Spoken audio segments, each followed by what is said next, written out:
Hello बच्चों, कैसे हो? अपन आज नए टॉपिक के साथ इस वीडियो में आएंगे। ठीक है, तो अपन ने कैटलिस्ट के बारे में 2 लेक्चर्स देख लिए थे, जिसमें अपन ने कैटलिस्ट का क्या देख लिया था, इंट्रोडक्शन देख लिया था और टाइप्स ऑफ कैटलिस्ट भी देख लिए थे, राइट। तो अब अपन आगे देखते हैं कैरेक्टरिस्टिक्स ऑफ कैटलिस्ट। ठीक है, कि उत्प्रेरक के क्या गुण होते हैं। तो सबसे पहले गुण अपन ने लिया, कैटलिस्ट रिमेन्स अनचेंज। मतलब कैटलिस्ट यूज जो करते हैं किसी रिएक्शन में वो चेंज नहीं होता है, उस पर कोई भी अफेक्ट नहीं पड़ेगा। जैसा आपने यूज किया था आपको वैसा ही मिल जाएगा। समझिएगा बात। एग्जांपल से मैंने एक रिएक्शन ली, 2KCl3 gives 2KCl plus 3O2। ठीक है, इसमें कौन सा कैटलिस्ट पड़ेगा? MnO2। ये आपको पता है, देख चुके हैं। ठीक है, अब क्या हुआ, मान लीजिए कि रिएक्शन अपनी क्या हो गई, कंप्लीट हो गई। अब रिएक्शन कंप्लीट हो गई तो जो MnO2 आपने कैटलिस्ट की तरह लिया हुआ था वो क्या रहेगा? वो क्या रहेगा? रेस्ट, बच जाएगा, पूरा का पूरा बच जाएगा। ठीक है, या इसको अपन दूसरी तरीके से समझने की कोशिश करें तो मान लीजिए 2KClO3 प्लस MnO2, ये कैटलिस्ट की तरह काम कर रहा है, तो आपका प्रोडक्ट क्या बन जाएगा? 2KCl plus 3O2। देखिए यहां पर मैंने दोबारा से MnO2 लिख दिया, तो ये वाला MnO2 एज इट इज उठ के कहां पर आ गया? यहां पर आ गया एज इट इज। तो क्या कोई फर्क पड़ा? कोई फर्क नहीं पड़ा। ठीक है, तो ये पॉइंट हो गया। अब दूसरा पॉइंट आता है, दूसरे पॉइंट की अगर बात करें तो क्या लिख सकते हैं? कैटलिस्ट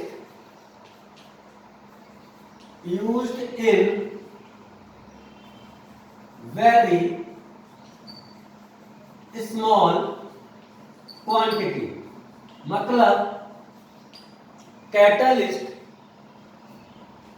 क्या होता है, बहुत स्मॉल क्वांटिटी में ऐड किया जाता है, बहुत ज्यादा अमाउंट में ऐड नहीं किया जाता। जो आपके रिएक्टेंट होंगे वो तो आप अपने रिक्वायरमेंट के अकॉर्डिंग यूज करेंगे, लेकिन कैटलिस्ट थोड़ा सा ही ऐड करेंगे।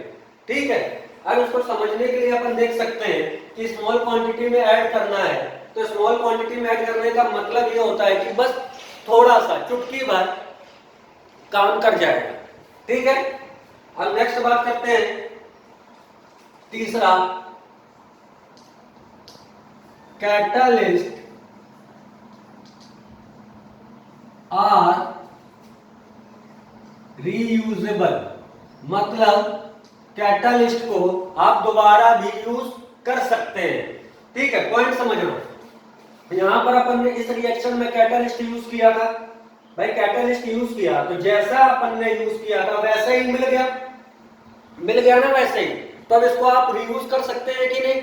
बिल्कुल रीयूज कर सकते हैं। ठीक है, चौथे पॉइंट की बात करते हैं।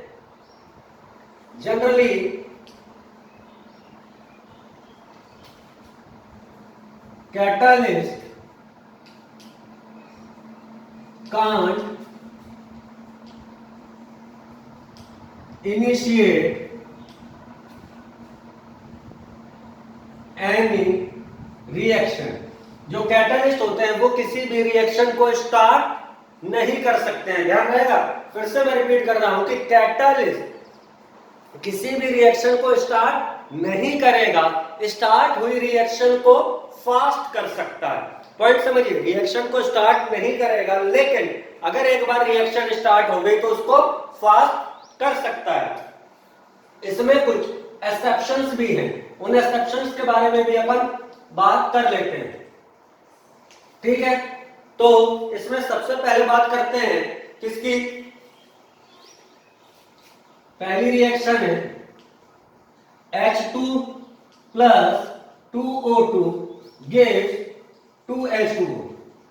देखिए बात समझिए, अपन ये मानते हैं कि जो आपको पता है कि अगर वाटर बनाना है तो कैसे बना सकते हैं? H2 ले लो और O2 ले लो, इन दोनों को आपस में मिक्स कर दो तो अपना क्या बन जाएगा? वाटर फॉर्म हो जाएगा। ठीक है ना, अब वाटर फॉर्म हो जाएगा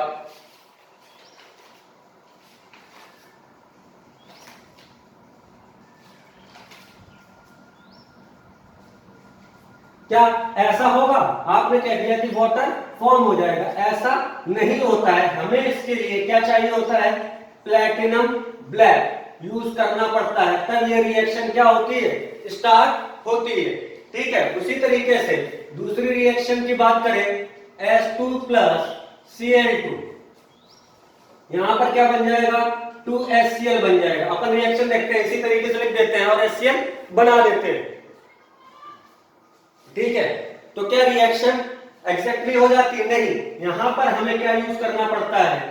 H2O वेपर फेज में या कह सकते हैं गैस फेज में ऐसा कैटालिस्ट यूज करना होता है। ठीक है, तभी रिएक्शन होती है। उसके बाद फिफ्थ पॉइंट की बात करते हैं, कैटालिस्ट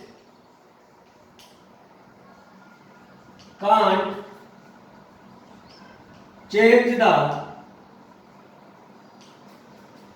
इक्विलिब्रियम कांस्टेंट। जो कैटालिस्ट होता है वो इक्विलिब्रियम कांस्टेंट को चेंज नहीं करता है। ये अपन ने केमिकल इक्विलिब्रियम में पढ़ा हुआ था। ठीक है,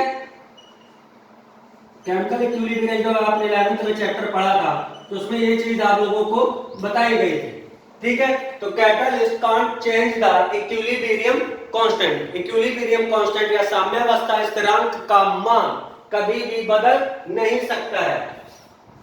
यहां पर और बात कर लेते हैं, एग्जैक्टली लिख देते, change the value of equilibrium constant. ठीक है, उसके बाद नेक्स्ट बात करते हैं, कुछ बच्चों को डाउट आया होगा कि catalyst is specific in nature. जो अपना कैटालिस्ट होता है वो कैसा होता है बेटा? स्पेसिफिक। स्पेसिफिक का मतलब अपन क्या कह सकते हैं? विशिष्ट होता है। मतलब आप लोगों के दिमाग में डाउट आएगा कि कैटालिस्ट होता है भाई, तो कैटालिस्ट का कोई भी कैटालिस्ट हम किसी भी रिएक्शन के लिए यूज कर सकते हैं। तो ये आप अगर सोचते हैं तो बिल्कुल गलत सोचते हैं, ऐसा नहीं होता है। हर रिएक्शन के लिए जो कैटालिस्ट होता है वो क्या होता है? फिक्स होता है। क्या होता है? फिक्स होता है। आप कोई भी कैटालिस्ट किसी भी रिएक्शन के लिए यूज नहीं कर सकते हैं। ठीक है, अगर ये कोई फिक्स रिएक्शन है तो उसके कैटालिस्ट भी क्या होंगे? फिक्स होंगे। कि भाई कोई रिएक्शन मान लो अपन ने लिखी एग्जांपल के तौर पे A plus B gives C plus D. ठीक है, ये एक रिएक्शन है। तो इस रिएक्शन में क्या आप कोई भी कैटालिस्ट यूज कर सकते हैं? नहीं, इसके लिए कैटालिस्ट फिक्स होंगे भाई। या तो A यूज कर सकते हैं या तो B यूज कर सकते हैं। ठीक है, मान लो ये A और B ये नहीं है, ये मत समझना, कुछ भी हो सकते हैं, लेकिन आप चाहे कोई भी कैटालिस्ट यूज कर ले, ऐसा नहीं होगा। ठीक है,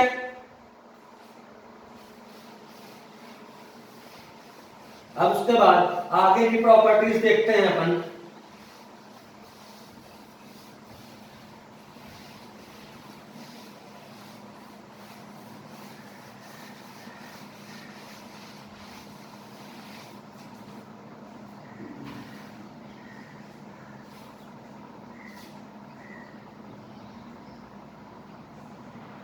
Catalyst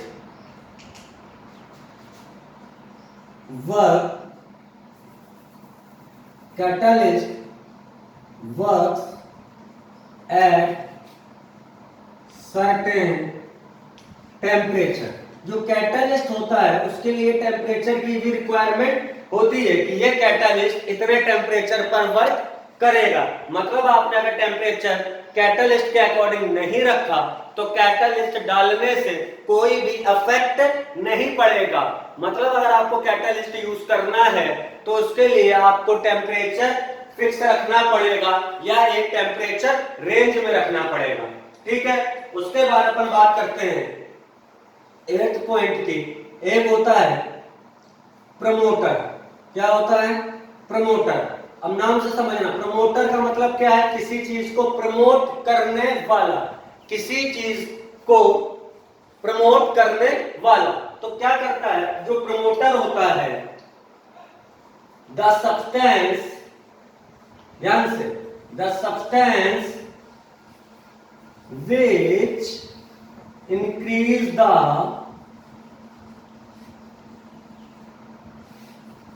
activity of कैटालिस्ट, ये वो सब्सटेंस होते हैं जो कैटालिस्ट की एक्टिविटी को क्या करते हैं, इंक्रीज करते हैं। ठीक है, अब देखते हैं कैसे। अगर मान लिया अपन ने क्या ले लिया, पॉजिटिव कैटालिस्ट ले लिया, क्या ले लिया, पॉजिटिव कैटालिस्ट ले लिया, तो ये बेटा क्या करेगा, रेट ऑफ रिएक्शन को इंक्रीज करेगा। और अगर इसी में अपन ने प्रमोटर ऐड कर दिया, समझना, अगर इसी में आपने प्रमोटर ऐड कर लिया तो रेट ऑफ रिएक्शन क्या हो जाएगी, इंक्रीज तो होगी, लेकिन इस इंक्रीमेंट को क्या करेगा, और इंक्रीज कर देगा। बात समझ में आ रही, कैटालिस्ट की एक्टिविटी को बढ़ा देता है।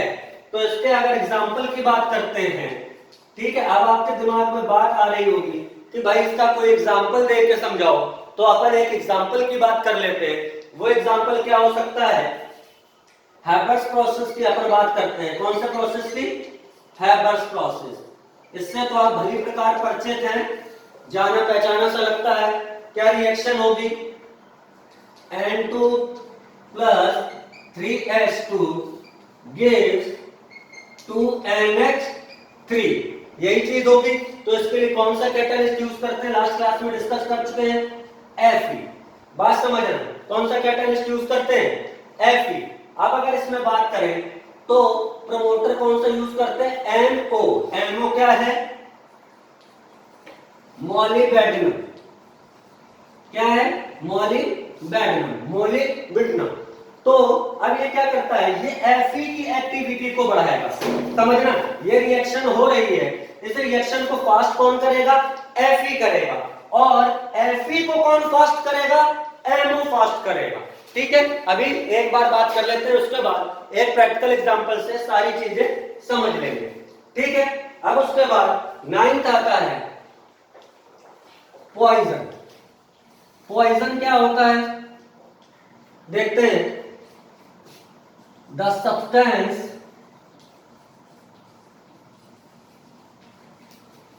which decrease the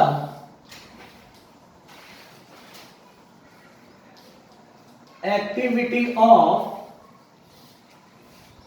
कैटालिस्ट, जो कैटालिस्ट की एक्टिविटी को क्या कर देता है, डिक्रीज कर देता है। क्या करता है, कैटालिस्ट की एक्टिविटी को डिक्रीज कर देता है। ठीक है, मान लिया अपन ने कोई नेगेटिव कैटालिस्ट लिया, नेगेटिव कैटालिस्ट लिया, तो बेटा रेट ऑफ रिएक्शन को क्या करेगा, ये डिक्रीज करेगा। अब इसमें अपन ने क्या ले लिया, एक पॉइजन ले लिया। पॉइजन क्या करेगा, रेट ऑफ रिएक्शन को नेगेटिव कैटालिस्ट ने क्या किया, डिक्रीज किया, और इस एक्टिविटी को और डिक्रीज कौन कर देगा, कौन डिक्रीज कर देगा, पॉइजन। बात समझ में आ रही, कौन डिक्रीज करेगा, पॉइजन। ठीक है, तो अब इसमें एक एग्जांपल की बात कर लेते हैं, फिर से हैबर्स प्रोसेस लेते हैं। N2 plus 3H2 gives 2NH3। इसमें अपन कैटालिस्ट कौन सा लेते हैं, Fe। ठीक है, और पॉइजन कौन सा ले लेते हैं, CO। क्या ले लेते हैं, पॉइजन। इस एक्टिविटी को, इसकी एक्टिविटी को डिक्रीज करते हैं। ठीक है, एक क्वेश्चन भी पूछा जाता है कि इन हैबर्स प्रोसेस, कि हैबर्स प्रोसेस में CO2 और CO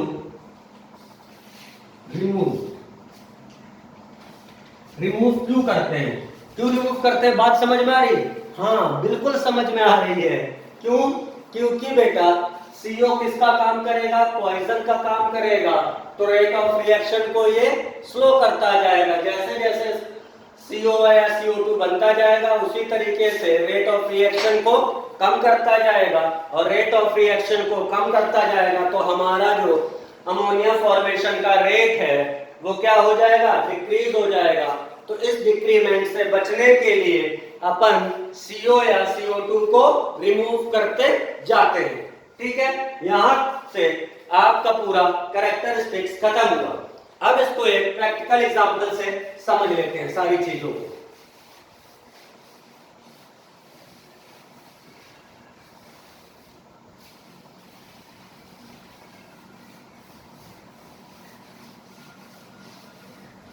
अब इन सारी चीजों को अपन क्या करेंगे, एक प्रैक्टिकल एग्जांपल से समझेंगे। प्रैक्टिकल एग्जांपल, ठीक है। अब देखिए, आप क्या हैं, आप क्या हैं, स्टूडेंट हैं। ये क्या हो गया, रिएक्टेंट हो गया। ठीक है, आपका काम क्या है बेटा, स्टडी, पढ़ाई करना। ये क्या है, रिएक्शन, समझना। ये क्या है, रिएक्शन। ठीक है, और इसका प्रोडक्ट क्या है, मास। और इसका प्रोडक्ट क्या है, मास। ये अपन का क्या हो गया, प्रोडक्ट। यानी आप स्टूडेंट हैं, आप क्या करते हैं, पढ़ाई करते हैं। ये आपकी रिएक्शन है, और रिएक्शन करने से रिजल्ट क्या आया, आपके मार्क्स। ठीक है ना। अब मान लो आपके मार्क्स कम आए, क्या हो गया, if your marks is low या लेस, आपके मार्क्स क्या हो गए, कम हो गए। ठीक है, मान लो आप पढ़ाई कर रहे थे, अपन ने पेपर लिया, उसमें आपके मार्क्स क्या आ गए, कम आ गए। ठीक है, अब पॉइंट समझना। तो अगर आपके मार्क्स कम आ गए, ठीक है, तो जो आपका सब्जेक्ट टीचर होगा, सब्जेक्ट टीचर क्या करेगा, आपको मोटिवेट करेगा, मोटिवेट करेगा। तो इसने, अब जब ये आपको मोटिवेट करेगा तो आप और पढ़ेंगे, हाँ या ना, बिल्कुल। तो ये किसकी तरह काम कर रहा है, आपका सब्जेक्ट टीचर कैटलिस्ट की तरह। किसकी तरह काम कर रहा है, कैटलिस्ट की तरह। अब मान लो इस टीचर को मैनेजमेंट ने बोला, इस टीचर को मैनेजमेंट ने बोला कि भाई आपके सब्जेक्ट में नंबर बहुत कम आए हैं। अब टीचर को ये बात खराब लगेगी, तो टीचर क्या करेगा, आपको और मोटिवेट करेगा। क्या करेगा, और मोटिवेट करेगा। तो पॉइंट समझना, जब आपके मार्क्स कम आए तब मैनेजमेंट ने क्या किया, टीचर ने क्या किया, आपको मोटिवेट किया। तो वो किसकी तरह काम करने लगा, कैटलिस्ट की तरह। अब जब ये बात मैनेजमेंट को पता चली तो मैनेजमेंट ने क्या किया, टीचर को बोला। ठीक है, अब टीचर को बोला तो टीचर अब क्या करेगा, आपको और मोटिवेट करेगा। तो इसकी देखो एक्टिविटी बढ़ गई कि नहीं बढ़ गई, बढ़ गई। इसकी एक्टिविटी किस वजह से बढ़ी, मैनेजमेंट की वजह से। और मैनेजमेंट की वजह से बढ़ी तो ये किसकी तरह काम करेगा, प्रमोटर या पॉइजन की तरह। बताओ बात समझ में आई। तो आप स्टूडेंट थे, किसकी तरह हो गए, रिएक्टेंट की तरह। आपकी स्टडी किसकी तरह हो गई, रिएक्शन की तरह। आपके मार्क्स किसकी तरह हो गए, प्रोडक्ट की तरह। आपके मार्क्स किसने बढ़ाए, टीचर ने। कैसे, मोटिवेट करके। तो टीचर क्या हो गया बेटा, कैटलिस्ट हो गया। और टीचर की एक्टिविटी, टीचर का मोटिवेट करना किसने बढ़ाया, मैनेजमेंट ने बढ़ाया। तो मैनेजमेंट कैसा हो गया, प्रमोटर या पॉइजन। आई थिंक ये बात आपको बहुत अच्छे से समझ में आ गई होगी। ठीक है, थैंक यू।